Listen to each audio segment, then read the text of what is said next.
One little boy from Africa, he put a face on AIDS. Told his story to the world till he died. These are the words he said. He said, do all you can with what you have, in the time you have, in the place you are. Do all you can. Do all you can. Holy Mother from India, helping the sick and the poor. Somebody asked, why do you do these things? She said, this is what I came here for. She said, do all you can with what you have, in the time you have, in the place you are. Do all you can. Do all you can.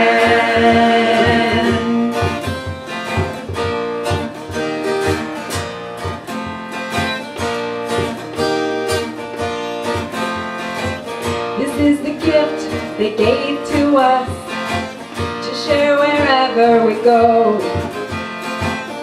Be the change you wish to see in this world. And I understand what they wanted us to know. They said, do all you can with what you have, in the time you have, in the place you are. Do all you can. Do all you can. Da da da da da da da da da da. Da da da da da da da da. Do all you can. One little boy from Africa, do all you can. Holy Mother from India, do all you can. Be the change you wish to see in this world. Do all you can. Do all you can. Do all you can. All right. Yay. So, this time of year, we tend to focus a little more on family. Because we get together. For a lot of folks, it's like one of the few times a year they even see or talk to their family is Thanksgiving, Christmas, that little window in between.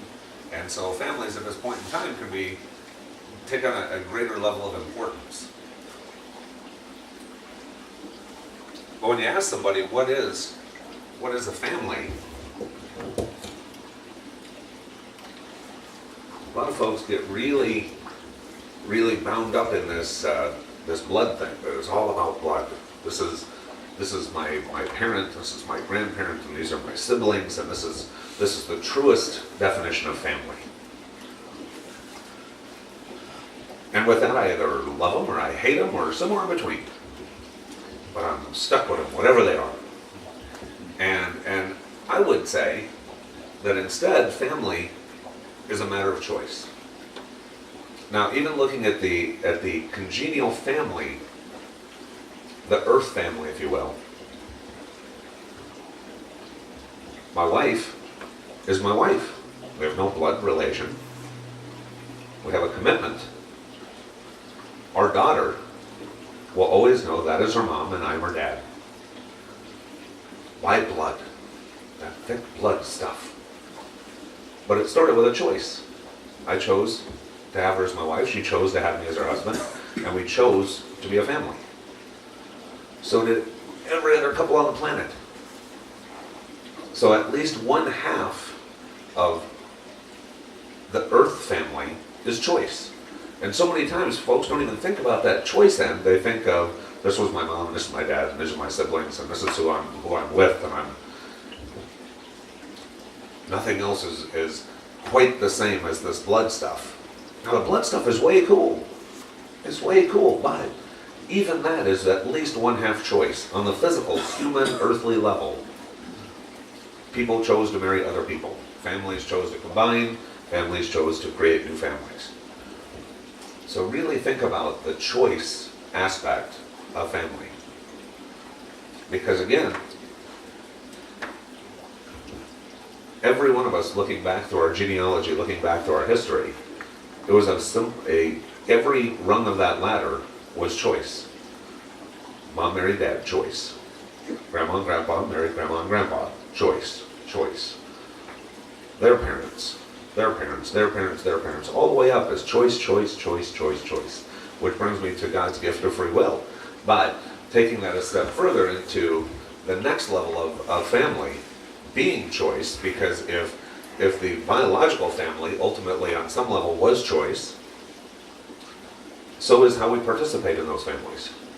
We can choose to spend time together, or we can choose to never talk. Tell me this guy isn't my dad. Adopted me a couple years ago. That's choice. That's family. My daughter will always know that's grandpa. Won't have a clue. What's on paper, what's not on paper. It's a choice. Now, before we ever incarnated into a body, we have a soul group, a soul family. And think of it like if God created us, just to make an analogy, like a grape, right? Made my little grape, that's my soul. Cut that grape in half. One half is mine, one half is my wife. Soulmate, right there. Now, if you take that little grape and you put it back on the vine, all the other little grapes that are on that same little vine rolling down, that's a soul family. Now, if you were to take my little grape and coat it with paint, and take the whole bunch of grapes and shake them all around, whatever other grapes got some little paint on it, that would be like a soul group. These would be the people that I had karma with. The paint that spread onto all the other little grapes would be like karma that got exchanged between me and all these other folks in my little soul cluster. Now, Socrates, pretty smart guy by most accounts, said, it surprised me no more to be born more than once than it surprised me to have been born once at all. If I can be born once, I cannot be born more than once. Now, if we stick with the traditional Judeo-Christian belief system, then it's like this all-knowing, all-loving God, made of nothing but love, looks at his kid, looks at me. So I would put it in an analogy like I look at my daughter and I say, honey, there's something I want you to do. You need to do this thing, whatever this thing is. And if you do this thing, it'll be paradise. You'll have family and friends all around. I'll take you to the mall. We'll go shopping. It'll be great. Everything you want, and we'll call it heaven. But if you don't do this thing that I want you to do, even though I'm your dad, then grab a can of gasoline, go in the backyard, and let's light you on fire. And keep you that way for eternity. Never really resonated with me.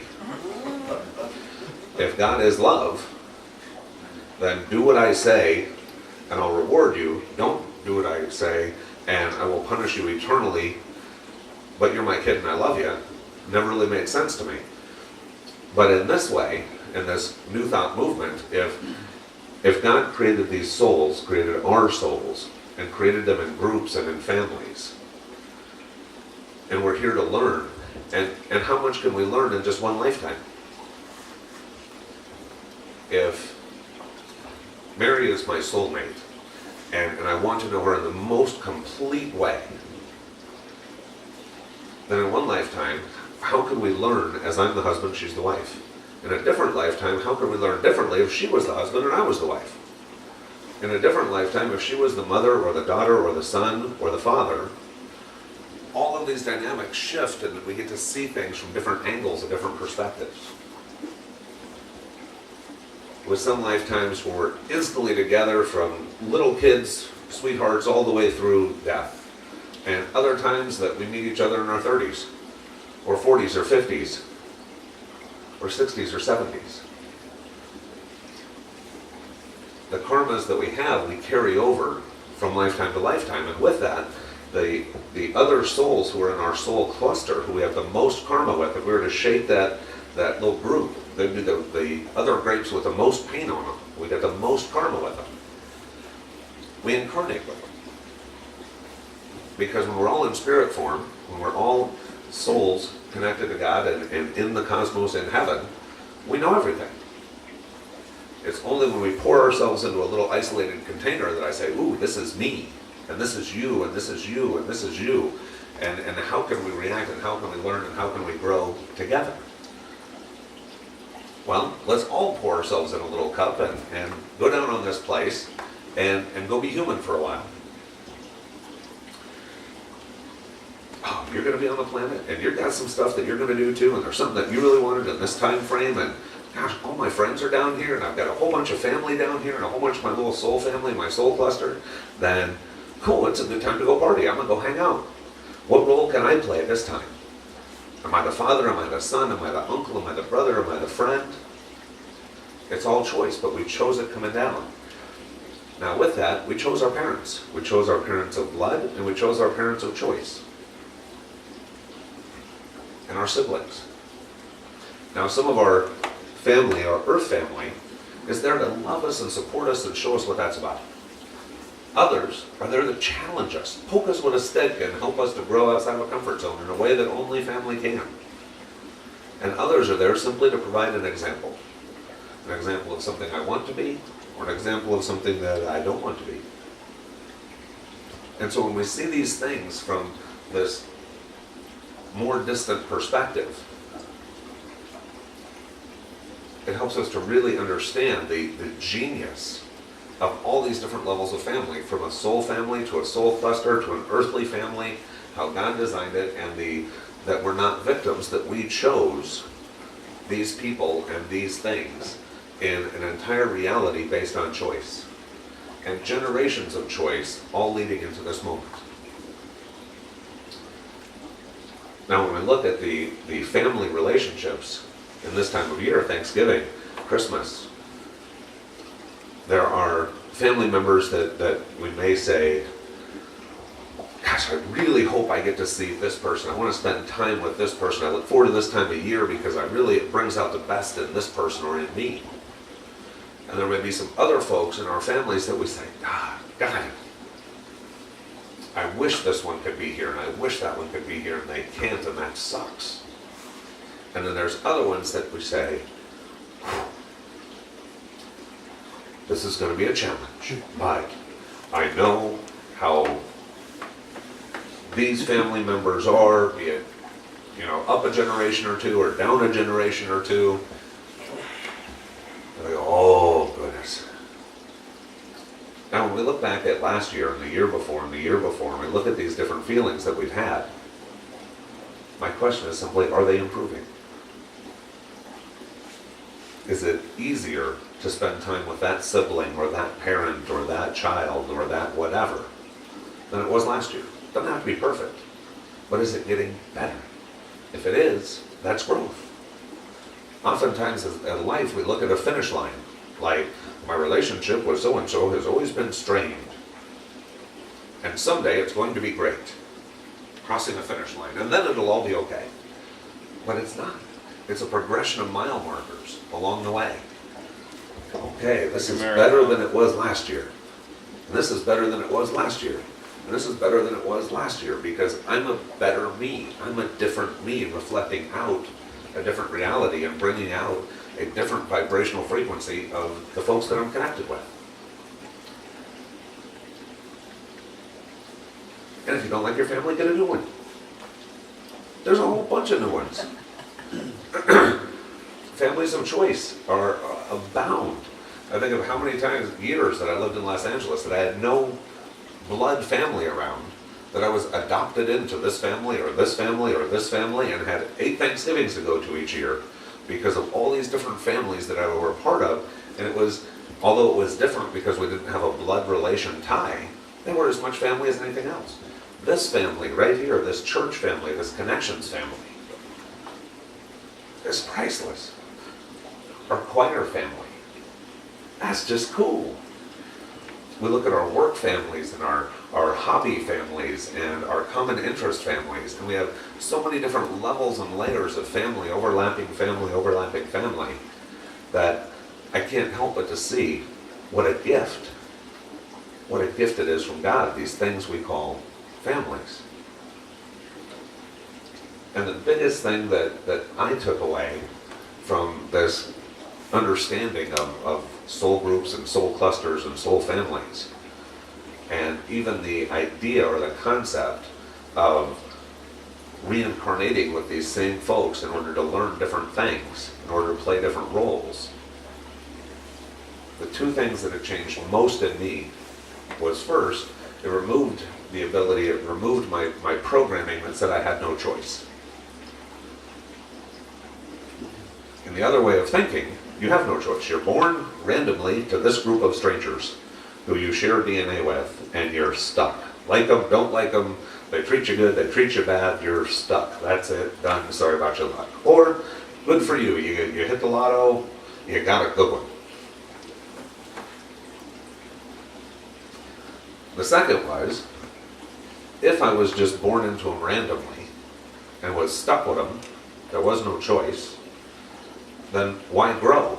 Why change? Why evolve? Why adapt? Why become a better me to bring out better parts of my family?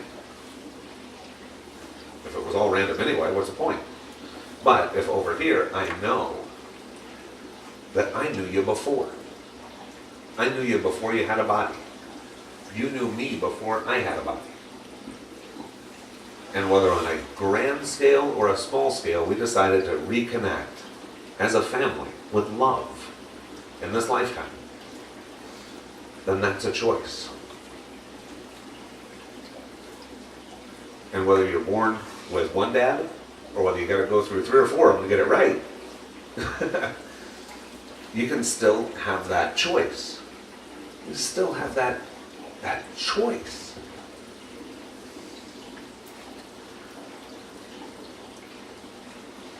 When I've watched Mary over the years with hypnosis and the clients that she has coming in, especially around the holiday season, there's two sides of the coin. There's the one half the folks that are, I really love my family, this is the time of year I am really stoked to be able to connect with them, I want to do more, I want to do more, I want to do more. And then there's the other folks that say, I am not connected with my family and I feel so alone. So alone. My family never got me. They never accepted me. They never really loved me in the way I wanted to be loved.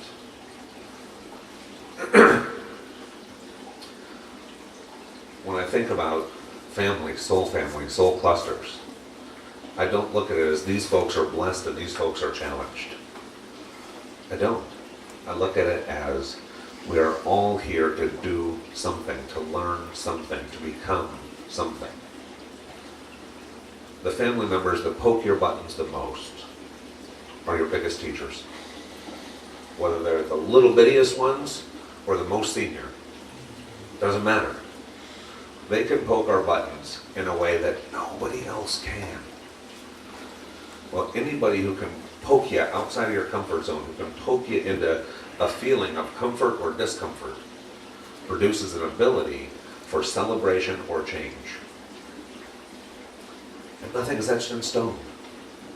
How we interact with our family, how we connect with our family, how we allow our family to make us feel, and how we allow ourselves to help make them feel is all choice.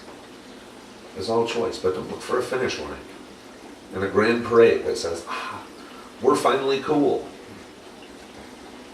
I finally feel loved and accepted in these things. It's, dude, this feels so much better than last year. Because something in here got fixed. There was a hole in here that filled a void. That now I'm a more complete me coming to a more complete you. And if there's something that you're doing to poke my buttons, rather than defensively, I'm going to defend my position, just simply step back and go, wait a second, why does this bug me? Why does this bug me? Nobody else on this whole planet makes me feel the way you make me feel. Better or worse. Now you're either teaching me love and acceptance or these things, or you're teaching me that there's something that isn't quite right in here, that I knew wasn't quite right in here, but I wasn't able to see it myself until you pointed it out, either through your actions or how you made me feel or whatever it was, but you poked my button in a way that only you could poke my button. Only you helped me to celebrate in a way that I wasn't able to celebrate.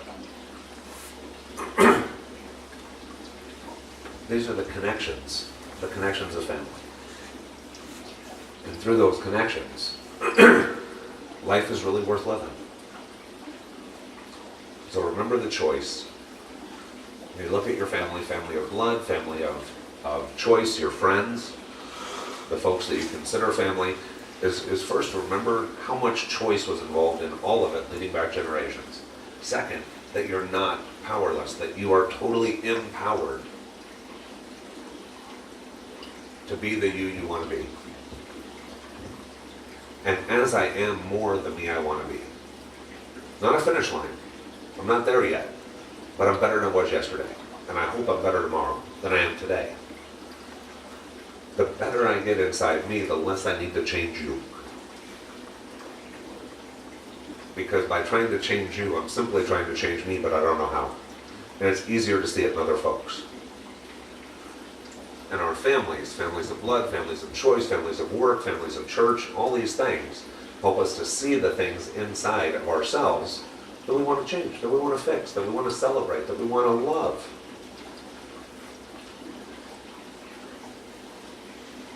So during this time of year, the holiday season, I ask you to just explore. Explore why you feel how you feel. Why you think what you think. And what part in your life the members of your different levels of family play in your life. And thank God for them. Because they are there in a way that nobody else on this planet could be. Just as you're there for them in a way that nobody else on the planet could be. It's absolutely genius. When you step back just a little bit and look at how much engineering would go into all of these decisions to make this group with this cluster and this soul family become this physical family, in addition to family of choice. Wow. We get to be a part of it. So,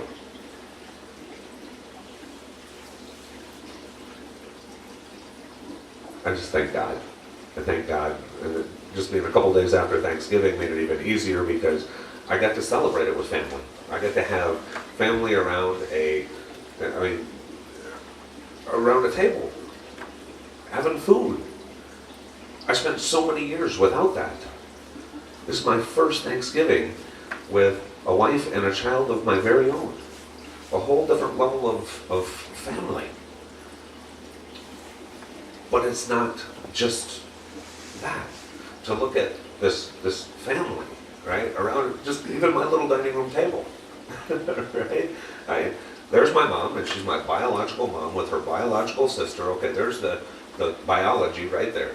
Mike, that was a choice. Papa, that was a choice. Mary, that was a choice. Trinity, that was a choice. We had 3/4 choice to 1/4 biology, but it's family. And that's how it is around every dining room table, around every Thanksgiving table. And when we can look past just the earthly family aspect and realize how much of that is also a family of choice, regardless of the biology. Even though she is my biological mom, I can choose to like her or not like her, to love her or not love her, to spend time with her or not spend time with her, to be very close or very distant. We have so much choice, so much free will when it comes to family, and to celebrate anything, regardless the level of family, is just when you were up here dancing around in spirit form, looking down at who was incarnated on the planet, what role you were going to play. Some of them fit into a friend category more than a family category, but that didn't make them any less family. I've got how many brothers? Well, you only had one son, but I've got 6 brothers. Because you bump into those folks that you go, dude, I know you. And we're not just friends. You're my brother. You're my sister, even though there's no biological connection. And ask any of my brothers how many brothers they have, they'll say the same number. The same is true with all of us. So, with that, we'll turn the time over to Mary.